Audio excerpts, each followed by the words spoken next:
In this video, we're going to cover overrides and data entry. So by default, in most of our events right now, when you set a start date and or an end date, a cadence and a frequency and a dollar amount, we automatically populate that dollar amount over that frame range and that date range. Makes it very easy to enter a lot of values in, no copying and pasting. But sometimes we run into a scenario where we do need to make specific changes. Maybe this month needs to be $800, maybe this month needs to be $1,200. To do that, we use overrides. An override allows a user to still start with that basic value that's spread across the timeline here, but then to manually make unique changes as needed on given months, weeks, or years, for example. So let's take a closer look at that.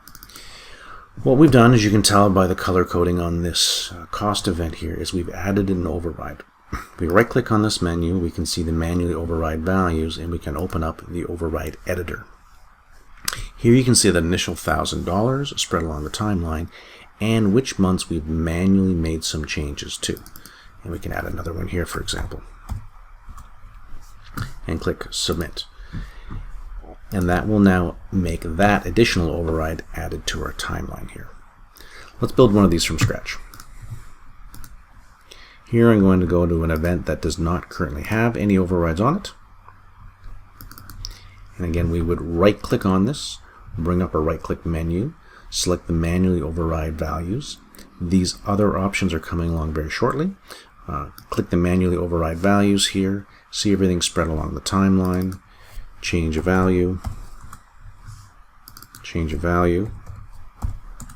and very soon you'll be able to copy and paste entire ranges here from Excel spreadsheets and import from a CSV. We're going to submit that and update, and now you see those overrides. If you need to remove an override, you can also right-click, bring up that override editor, clear these values, and click Submit and Update, and those overrides have now been cleared. Another important thing to know with overrides is they are stackable and they can be modified. So let's take a look at a debit credit event here that has overrides on it on 2 months. We can append a modifier, and here we're saying in this modifier that we want to modify that debit credit event, the $500, which is that default value across there, and we want to add $5,000 to it.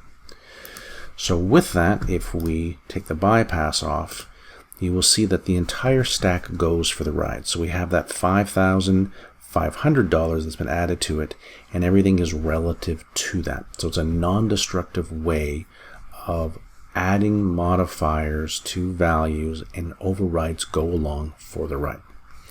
So in this video, we've covered how to add values by default using start dates, end dates, frequencies, and values, but also how to manually add in values and using overrides and the effective modifiers on upstream values.